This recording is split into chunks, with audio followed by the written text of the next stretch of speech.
At just 20 years old, Elisabeth of Belgium already embodies the grace, determination, and sense of duty of a future sovereign. This exclusive report immerses you in her private and public world, revealing her challenges, her passions, her study choices, her royal appearances, and the colossal expectations she carries on her shoulders. A captivating immersion into the life of the woman who will one day embody the future of the Belgian monarchy. Subscribe to discover the royal family's best-kept secrets, share this video with your loved ones, and tell us in the comments if you think Elisabeth will be the Queen of Change. At barely 20 years old, Elisabeth of Belgium already fascinates and intrigues. The first heir in the country's history to accede to the throne as a woman, she embodies a new generation of royalty, simultaneously rooted in tradition and embracing modernity. Behind her controlled smiles and formal appearances lies a determined young woman, rigorously educated, exposed to unprecedented pressure, and aware of the weight of her destiny. Born on October 25, 2001, Elisabeth Therese Marie-Ellen of Belgium immediately held a special place in the hearts of Belgians. The first child of King Philippe and Queen Mathilde, she became the direct heir to the throne upon her father's accession to the throne in 2013. Since then, the princess's every gesture, every word, every public appearance has been closely scrutinized. But who really is this young woman who, one day, could reign over a complex, multicultural country, often torn between different identities? Her education was designed with almost military precision. From a very young age, her parents immersed her in the national languages, Dutch, French, and German, and in the fundamental values of duty, discretion, and responsibility. At 18, she enrolled in the Royal Military Academy, becoming the first female heir to complete this demanding course in Belgium. The image of the princess in fatigues, in the mud, amidst the other cadets, is striking.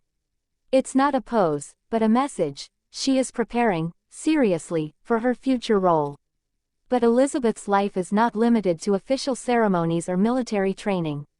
The princess is currently pursuing her studies in the United Kingdom, at one of the most prestigious universities in the world, Oxford. There, she is studying history and politics, highly strategic subjects for someone destined to reign. This academic choice reflects a clear desire to understand the world, its issues, its tensions, to better embody a role that goes far beyond the simple monarchical symbol. In Brussels, she remains a discreet but omnipresent figure.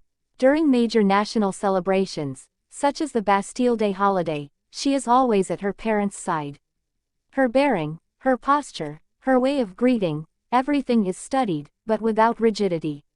One senses in her a kind of ease, a grace that is not feigned, but forged by years of training and a personal desire for excellence. She seems to understand that beyond royal attributes, it is her personality that will make the difference. Queen Mathilde plays a fundamental role in Elisabeth's education. A protective mother, but also a seasoned stateswoman, she has instilled in her daughter a subtle balance between tradition and commitment.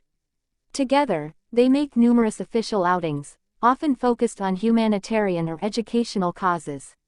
The princess does not remain frozen in a postcard image. She listens, exchanges, and engages. She seems to want to go beyond mere appearances, to embody an active, concerned, present monarchy. But this flawless career is also fraught with challenges. In a Belgium often divided between Walloons, Flemish, and Brussels residents, between latent republicanism and attachment to royal institutions, Elisabeth will have to unite, listen, and represent. She didn't choose this life, but she seems to have fully accepted it. Rarely has a young woman borne such a burden with such calm and steadfastness. Yet, she is not immune to criticism or unreasonable expectations. Belgian and international media often compare her to other European heiresses: Catharina Amalia of the Netherlands, Ingrid Alexandra of Norway, Leonor of Spain. All share a common destiny, that of women called to reign in a world still largely dominated by male figures. Elisabeth, however, stands out for her rare discretion, a controlled, almost diplomatic prudence. She rarely speaks out, but when she does, it is with precision. His speech, delivered in 3 languages on his 18th birthday, made a lasting impression. "I pledge to serve our country and its citizens with all my heart." She spent her adolescence both in the spotlight and in relative secrecy. Her friends were carefully kept away from the media. Stolen photos were almost non-existent. The palace was watching. She herself seemed to cultivate this distance, refusing to fall into the trap of over-mediatization. In the age of ubiquitous social media, she doesn't have an official Instagram or X account. This was a deliberate strategy, aimed at preserving her image and building her legitimacy on actions, not likes. But behind this institutional shell, there is a curious, cultured 20-year-old woman who loves music, sports, and travel. Those who knew her at Oxford describe her as a simple, approachable, and studious person. She shares her room like everyone else, rides her bike to class, and participates in academic debates. This double life, princess of a country and student like any other, makes her deeply human, almost touching. Her recent appearances, both alongside her parents and on her own, demonstrate a rapid evolution. She is no longer just the daughter of, she is becoming a public figure in her own right. During tribute ceremonies for victims of attacks, or during visits to social institutions, she demonstrates sincere listening and genuine attention.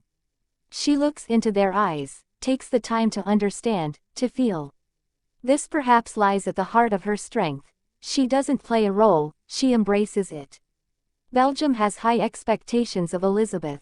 Some already see her as the sovereign who could breathe new life into the monarchy, too often deemed distant or decorative. Others fear she will be crushed by the weight of history and expectations. She seems to walk straight, calmly, without being caught up in media hype or criticism. She is patiently building her path, one brick at a time. Looking at Elisabeth's career, we realize how modern royalty demands much more than crowns and oaths. It requires a keen understanding of the world, total commitment, iron discipline, and an ability to embody and symbolize, without ever betraying. The young woman who, at 20, already embodies all of this, seems ready for the future. She isn't perfect, and doesn't claim to be, but she is authentic, grounded, and solid. And you, do you believe Elisabeth will succeed in reconciling the Belgians and embodying a monarchy of the future, one that is modern, humane, and unifying?